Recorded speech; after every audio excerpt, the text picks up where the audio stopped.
বড় ভাই জনাব ফেরদৌসুর রহমান ফেরদৌস ভাই।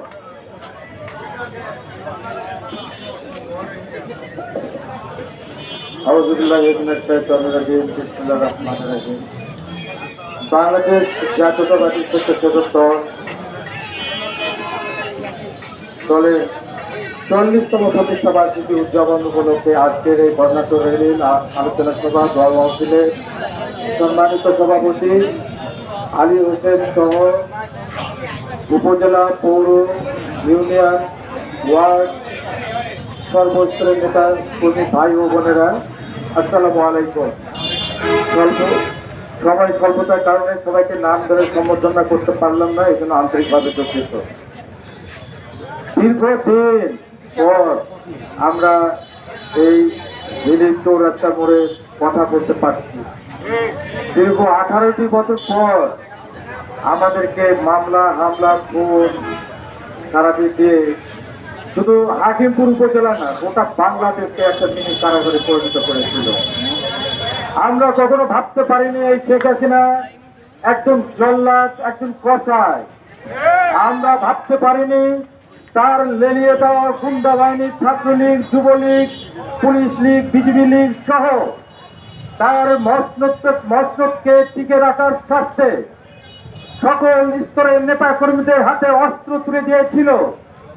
সেই দীর্ঘ আন্দোলনের মধ্য দিয়ে যখন এদেশের রাজনীতির সকল কর্মকাণ্ডকে পুলিশের বন্দুকের নলের কাছে জিম্মি করেছিল, সেই মুহূর্তে আমাদের কোঠা বৈষম্য আন্দোলনের মধ্য দিয়ে এদেশের তাজা ছাত্র ছাত্রী জনতার মধ্য দিয়ে অসংখ্য নেতাকর্মী ছেলে মেয়েদের আত্মত্যাগের মধ্য দিয়ে এই ঢাকার কালো রাজপথে রক্তে রঞ্জিত করে হাজার হাজার সন্তানদেরকে হত্যা করে এদেশের দিকে ফিরতে চেয়েছিল। বন্ধুরা আমার, এই কসাই খুনি শেখ হাসিনা এমন নির্মম ভাবে এত পাষাণ ছিল, আমরা বলতে পারি নাই। সেদিন ফেসবুকে একটা নিউজ দেখলাম যে তার বাবার হত্যার মেজর ফজলুর রশিদ রহমান, তাকে যে খুন করেছিল, তার ফাঁসি হয়েছিল। সেই ফাঁসিটা কেন্দ্রীয় কারাগারে সম্পন্ন না করে ঢাকার সকল রাজধানীর রাত্রেবেলা সকল লাইট বন্ধ করে দিয়ে, ইলেকট্রিক বন্ধ করে দিয়ে 2টি কালো জিপ সেই কেন্দ্রীয় কারাগারে ঢুকে শেখ হাসিনা নিজেই ফজলুর রশিদের বুকে চেপে বসে চারদিক থেকে 4 হাত পা টেনে ধরে জবাই করে হত্যা করেছে। বন্ধুরা আমার, এই রকম খুনি একটা দেশের প্রধানমন্ত্রী যার নেতৃত্বে আপনারা দেখেছেন আয়নার ঘর, সেই আয়নার ঘর থেকে 1-2 জন অসংখ্য এদেশের নেতা কর্মীকে হত্যা করে ট্রাকের মাধ্যমে তার হাড়গুলা বঙ্গোপসাগরে নিয়ে যাওয়া হয়েছে। আপনারা দেখেছেন এই খুনি হাসিনা শুধু আয়না ঘর করে দীর্ঘদিন, বছরের পর বছর, যুগের পর যুগ এদেশের মানুষকে হত্যা করে শুধু উনি ক্ষান্ত থাকেন নাই। কতদিন পর্যন্ত উনি বেঁচে ছিলেন, ওনার নিশাই ছিল রক্ত, রক্ত আর রক্ত। ফজলুর রশিদের যখন বুকের উপর চেপে ছুরি চালিয়েছিল, ওই রক্ত যখন ফিরকি আকারে তার শাড়িতে ভরেছিল, তখন তিনি বুঝতেই পারেননি যে উনি একজন এই দেশের প্রধানমন্ত্রী।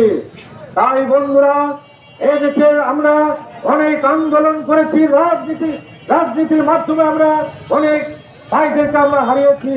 তাই আমি ওই আমাদের শহীদ আবু সাইদ থেকে শুরু করে আমাদের হিরির সূর্য এবং নাইম এবং ওই মুগ্ধ, যখন ওই ঢাকার রাজপথে আন্দোলনের তীব্র দাবানল চলছিল, যখন ওই মুগ্ধ পানি হাতে নিয়ে ওই সন্তান যখন বলছিল ভাই পানি লাগবে নাকি পানি, সেই সময় এই লেলিয়ে দেওয়া পুলিশ লীগের বন্দুকের গুলি ওই মুগ্ধের গুলিতে বুক ঝাঁঝরা হয়ে ঢাকার রাজপথে রক্তাক্ত হয়ে তার জীবন নির্বাসিত হয়েছিল।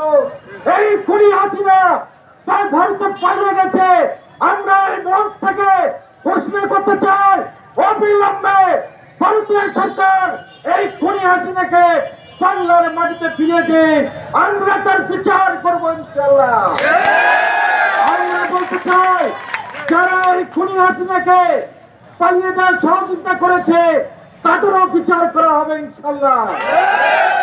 আমরা বলতে চাই, এভাবে গোটা বাংলাদেশে আজকে শুধু হিলিতে না, আপনারা দেখেছেন প্রতিটা মানুষের জায়গা জমি বাড়ি ঘর অফিস আদালত ব্যবসা বাণিজ্য চাকরি বাকরি এবং আমাদের ধর্মীয় অনুভূতি আঘাত দিয়েছে। শান্তিপূর্ণভাবে আমরা ইসলামী সম্মেলন আমরা করতে পারি না, আমাদের করতে হয় নাই। মৌলানারা বক্তব্য দেওয়ার আগে মৌলানা জামাতের না বিএনপির এটাকে পরীক্ষা নিরীক্ষার পর তাদেরকে স্টেজে উঠতে দেওয়া হয়, তারপরে ওই আওয়ামী লীগ যায় না, যায় পুলিশ লীগ যায়, বন্ধ করে দেওয়া হয়। এভাবে এদেশের মানুষকে তারা কারাগারে রেখেছিল।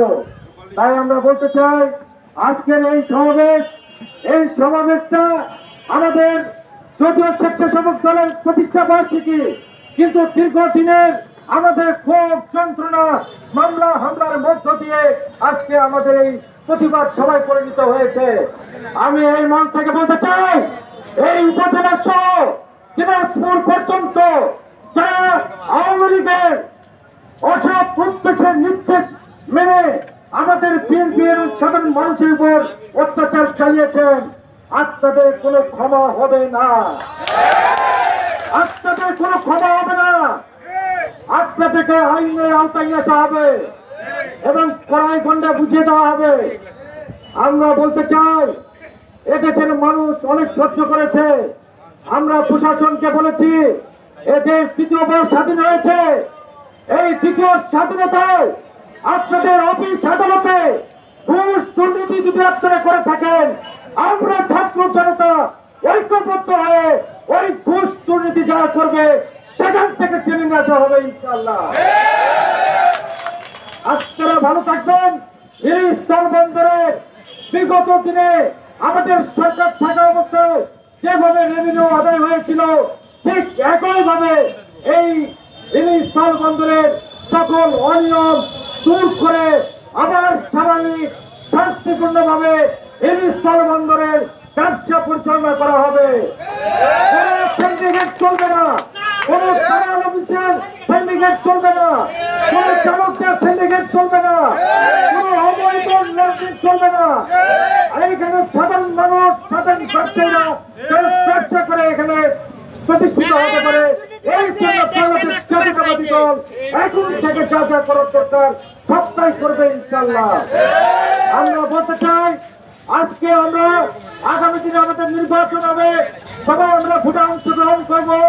এই পর্যন্ত এই সরকারকে আমরা সহযোগিতা করব। আমরা কোথাও যদি আমরা অনিয়ম দেখি, তাৎক্ষণিক আমরা সবাই ঐক্যবদ্ধ হয়ে আমরা প্রতিবাদ করব। এবং এর পাশাপাশি কেউ আপনারা হাত তুলে নেবেন না এবং এই সরকারকে আপনারা আমরা সবাই সহযোগিতা করব। এখনো কিন্তু এই হাসিনা সরকার ভারতে বসে এই দেশ নিয়ে ষড়যন্ত্র করছে, এই জন্য আমাদেরকে ঐক্যবদ্ধ থাকতে হবে। আমি আর বক্তব্য বাড়াতে চাই না, আমি চাই ঐক্য, আমরা চাই সহানুভূতি আপনাদের, আমরা চাই আপনাদের পাশে থাকতে। আপনারা আপনার অতীতে যেরকম থেকেছেন আবারও আগামীতে থাকবেন। আজকের এই স্বেচ্ছাসেবক দলের প্রতিষ্ঠা বার্ষিকী সফল হোক, সার্থক হোক। সবাইকে ধন্যবাদ জানিয়ে আমার এই বক্তব্য শেষ করছি। খুদা হাফেজ। বাংলাদেশ জিন্দাবাদ, শহীদ জিয়া অমর হোক, দেশনেত্রী বেগম খালেদা জিয়া জিন্দাবাদ, তরুণের রঙ তারেক রহমান জিন্দাবাদ, আমাদের প্রাণ প্রিয় নেতা ডাক্তার জাহিদ জিন্দাবাদ। 40তম প্রতিষ্ঠা বার্ষিকী সফল হোক, সার্থক হোক। আসসালামু আলাইকুম।